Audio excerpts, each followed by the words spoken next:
Welcome back to another episode of Harmonious at Lunch, the show that fuels your business success. I'm Brandon Gano, your host and guide through the world of harmonious business growth. Today, we're unlocking powerful strategies with industry experts to help your business thrive. If you're a business owner, entrepreneur, or executive, you are in the right place. Join me and our incredible guest today on the journey to clarity, growth, and success. It is time to revolutionize your approach to business. Let's dive in with another episode of Harmonious at Lunch. Welcome back to some more bite-sized business advice. We have an awesome episode today, one of my favorite topics to talk about, and that's why business is broken. I know we talk about that every now and then on this show, but we have a unique perspective today. We have a CEO whisperer with us, which I don't know that I've met too many. I'm excited to dive in. Victoria Pelletier, welcome to the show, and thank you for being here. Thanks for having me. Happy to be here.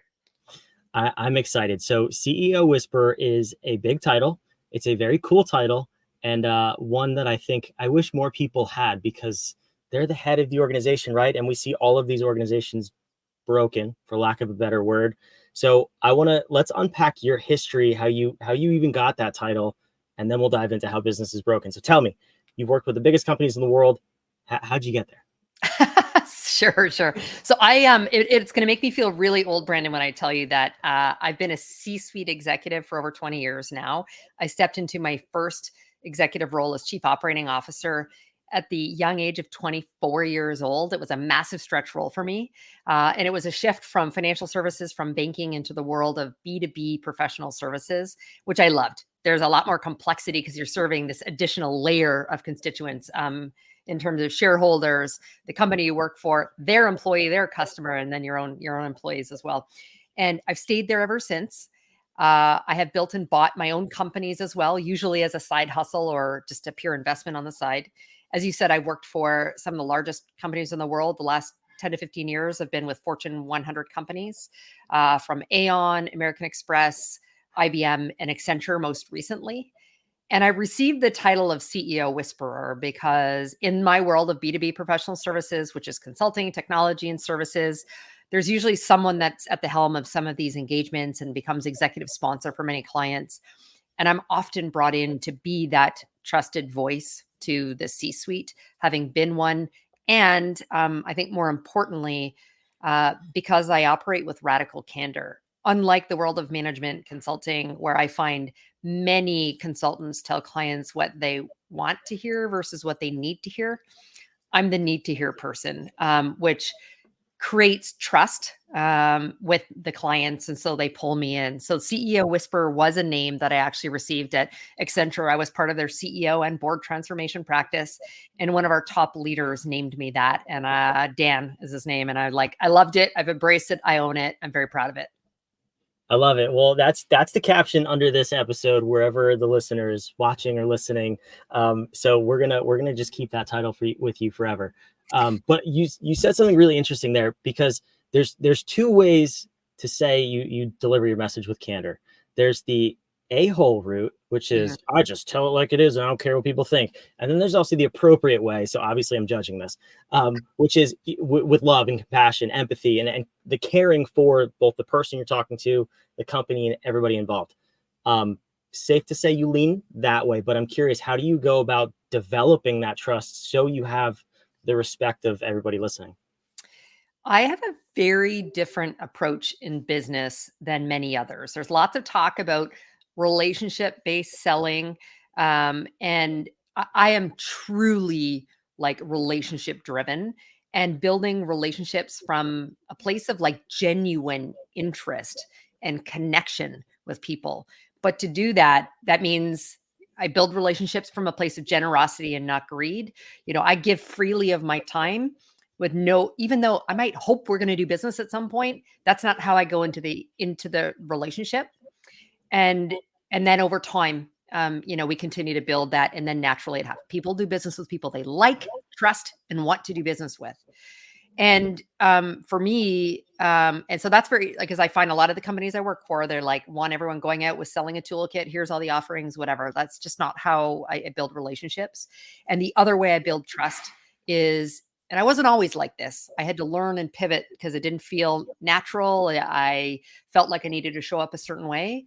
But the way I've built those relationships is by one, building a really strong brand that's connected to values and some of the differentiation about who is Victoria, but also around, sharing very much of myself and being very vulnerable. That in itself breeds trust. And the last thing is, when you have those kinds of relationships, when you have to deliver the tough message, the stuff that they don't want to hear, it's received from a very different place. And again, they understand it's from a place of care, compassion, and desire for progress.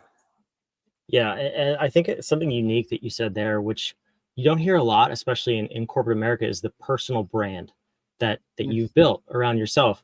And I'm curious, when did you first start focusing on a personal brand? Without having the vernacular and realizing exactly what I was doing, it was when I stepped into that first executive role. I'd gone from B2C environment to B2B, leading a commercial team when I'd been primarily operationally focused to the past, and needed to figure out, how do we differentiate ourselves as we respond to RFPs, as we're out at conferences. So it started then, and years later, the language came to talk about personal branding. And I actually attribute a significant portion of my career success to the fact that I have built an exceptionally strong brand, and people will choose to work with me or potentially not. And that's okay, because if we're not aligned on some things of value, then maybe I don't want to work with you. And so I focus very much also on helping my teams develop their own strength and brand, which is more than just the subject matter expertise that they're known for what they went for school. Who are you as the whole human that shows up? And, why do people want to work with you? What's your unique value proposition? What makes you different from others? Yeah, I mean that's the interesting part, right? Is because I would argue that every team, every company, every individual has a brand. So the companies we know, we always hear about that, right? But for the individual, like I had a personal brand when I was 4 years old. It's just I didn't choose what it was. And I think that's really where issues start to arise, because people are going to talk about you before you come into the room. But it's the ability to control that conversation to a certain degree and build your brand around it. I mean, you said you've helped your teams do this in these large organizations. Can you tell me the difference? Because I'm sure within that same company, you had teams with and people with a brand, and then you had those who have just, acquired it by accident. So what's the difference in real life when you focus on building that brand? Um, so I'm proud to say that when I worked for IBM, LinkedIn had ranked me as the number one social seller worldwide. And that's their term for a combination of things, not just brand, it's your network and how you engage with your network. And I was thankful that IBM leveraged me. They asked me to help other executives develop their personal brand. And where you're right, it's about what people say about you when you're not in the room. And I do think you have, no, not think, I 100% know that you have the opportunity to influence that. You can curate that narrative, but you need to be consistent in how you show up. And so what the right wrong side of that is people who focus purely on the what you do and who you do it for. Well, in some of these particularly larger companies, or even if it's a small company, but you've got a myriad of competitors doing what you do, there's lots of choice. And you need to even create content. If you want to be seen as a thought leader in that space, you still need to be coming out. But again, when uh, I also want to, say, I think you need to be thinking about like your legacy and impact. What do you want to be known for? And what are your goals and objectives for building a brand? When I die, I don't want them talking about the 40 mergers or however many it will be at that point, mergers and acquisitions that you've been a part of, or the revenue and profitability that you've driven for companies. I want it to be about who I was as a human, and whether I left this world in a better place or not. And so, a lot of people think of this as this narcissistic, way, and they think of like the Instagram and TikTok influencers. It's not the same thing. I mean, yes, you'll build a followership by doing this, but it's about letting people know who you are and what you stand for. And again, building some connection or hook with people so that they want to engage with you. And so it needs to be incredibly intentional with strategy connected to what do you want to be known for? What are the goals or objectives to your doing this? And so it's not quite as simple as everyone thinks, as just a great profile picture and a summary or tagline on LinkedIn. I wish it was that easy. If we could do that, it would be so much easier in life. But it's not. We could go down this rabbit hole for like 3 hours because it's so fascinating to me. But I want to pivot a little bit to the corporate structure because Mm. you have a very unique perspective, which quite honestly, I don't even know if we've had someone on the show with your level of expertise. We got to talking before the recording. My business partner mirrors a very similar career track as you, and what he has observed is that the corporate business model is broken, it's bloated, it's inefficient, number of different things. I'm curious to hear from your perspective. What are some of the top ways you see that it's broken, being at a number of different Fortune 100 companies? Uh, I Structure is certainly one of those. And when you say it's bloated, I think, too many instances we create these matrices, which are important for a variety of reasons, but are just far too complex, where there is accountability without authority, for many of the leaders in the organization. And coupled with incentives that drive poor behavior. And I've worked in too many companies who have multiple business units, and they each of them, refers to one name the company. So really that we're integrated as one company. They are not structured that way. They try and appear to be that way for clients, but internally there's strife and fighting all the time. Who's going to get sales credit for this? Where's this landing? So that would be, one thing. And well, sorry, and further on the incentives, it just doesn't drive the right behavior. So many companies are focused solely on, you know, sales and profit. And don't get me wrong, shareholder, as a shareholder for like many companies and having worked in, I like to receive dividends and see my investments grow. But it's on the backs of, I think, in many instances, relationships with clients and to the detriment of many of their employees. And so I'd love to see incentives tied into a broader, multifaceted key performance indicator system that measures things that really matter. I believe culture is the outcome. You can put a nice mission or vision statement on the wall, but really it's about the language, actions, and behaviors of the leaders. So incent them for that. Sometimes I hate having to incent them to do the right thing, but sadly, that's what I've seen. Yeah, I mean it happens all the time, and then we disregard those two statements in particular. And then you mentioned core values before earlier in the interview. Small businesses cannot get those things wrong, but we model the big businesses who hire consultants to do it, and the pretty words that go on the wall that mean nothing. I believe that they have to drive behavior, and they have to be the filter for what is right and what is wrong for our brand, the company's brand. So I'm just curious from your perspective in the seats that you've been in, why is it a lazy approach? Like, why do we not take the time to find out what will actually incentivize the right behavior? Um, because it's hard work, Brendan. Like it is to do the right thing. That's where I see, companies espouse that they want to do that, whether it's for, ESG initiatives, whether it's around diversity initiatives, employee culture, engagement, all of these things. But that's hard. And you do have shareholders to answer for. And so then we make a trade-off. It's like, okay, well, we're not going to pay the bonus because we need to get this dividend out, this sort of, okay, occasionally we do those things. I'm not saying I wouldn't do that, but the consistency in making those trade-offs means you need to stand boldly in front of your board. You need to stand in front of your shareholders and explain to them why you're going to make the shift. And maybe it's going to stay flat for a period of time to, then see this massive return to growth. It's going to be a hockey stick. That's hard. And from a leadership perspective, I don't think we've, and for those who choose to get MBAs, and I don't have one, I feel like I've learned it all a lot of it on the job. They're not teaching people skills. And that is where a lot of this, comes into play. To be really effective, particularly at change and transformation, it's about communication, and that authenticity and how we lead and engage with the team. That's missing.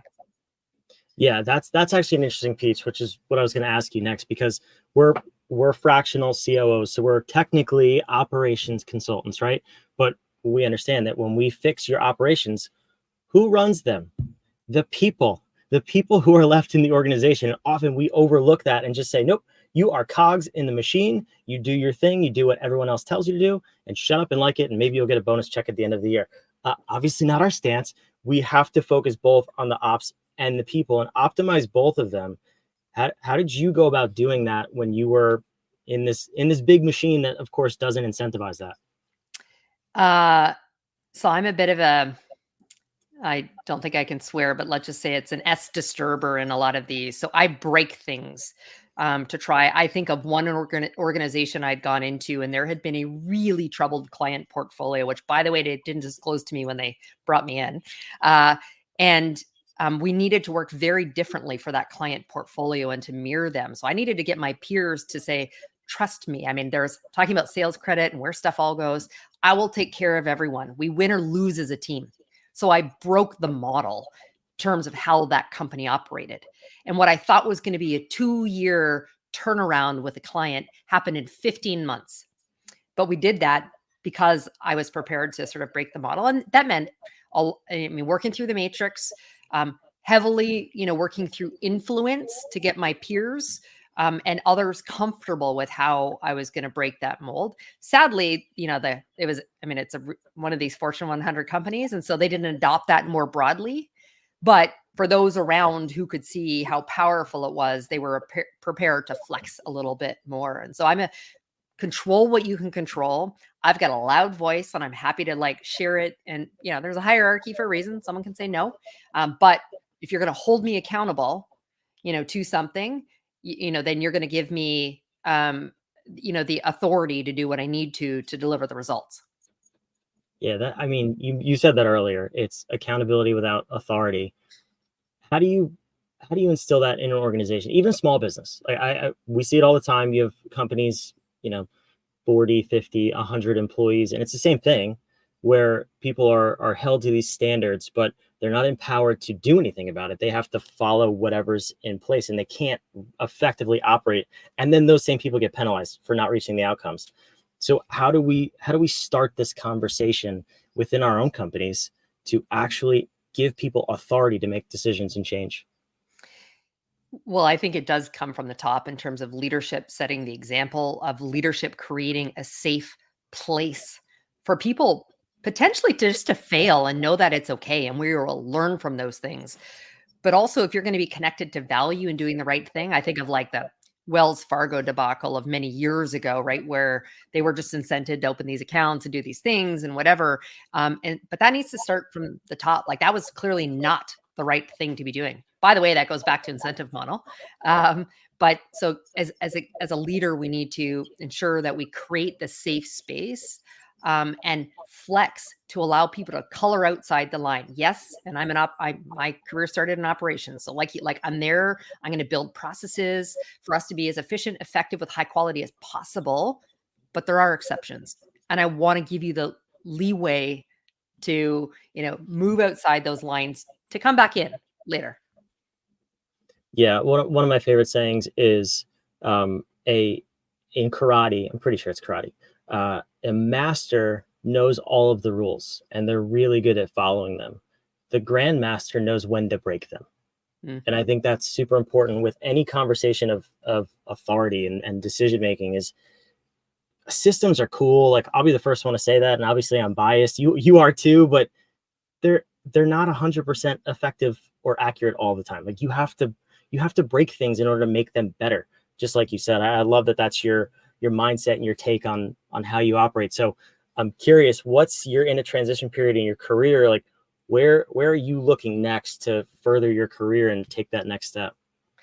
I would love to take all of my, public Fortune 100 experience, as well as like I said, I built and bought businesses, and I, invest and coach and, for founders as well, to a smaller company. Although I'm not generally a startup girl. So I've actually been focusing my efforts in private equity portfolio companies. I'm an operator. I don't want to sit at the PE level, but rather running a company. I'd like to be able to directly impact the organization as a whole. I shared my one example where I could control my piece of it and couldn't get it more broadly across the Fortune 100 company. So that's where I've been focused. However, whenever this airs, I could still be in a Fortune 500 company. It's a tough market. So, I'm exploring both, but my passion lies in going into, a mid-sized company that's ready to move to the next level, taking all the transformational experience I've had across a multitude of industries and supporting clients to do it directly and really have that impact. I love it. I can feel the passion. So I hope that's throughout you pursue, but I get it. Yes, the market is challenging right now. So usually the last thing I ask at the end of the episode is actually very simple for me, but we were kind of all over the place, which I loved. We went in a million different directions, and I feel like we could talk about this for hours. But it's a question for a question. So you see me. For those of you watching, you can see behind me there is a giant upside down question mark on my wall. Our theory is that powerful questions get powerful answers. So, Victoria, the question for you is whether it's about leadership, disrupting a company, helping your company scale, what's the one question you would give to the listener of this episode to help them get their business to that next level and get out of the box that they find themselves in? Good question. I'd ask them what is preventing them from, whether it's doing the right thing without compromise to achieve greatness, or I talk about being unstoppable. I love it. I love that question. Act on that question. See where it gets you. Go ponder that for 3 minutes before you go do the next thing in your life. So, Victoria, thank you so much for being here. This is a fascinating conversation. Thanks for having me. For those of you watching, listening, wherever you are, make sure you subscribe. We love having you. We love putting on this show every single day of the week so you can get out of your business box and get to that next level. We'll see you on the next episode of Harmonious.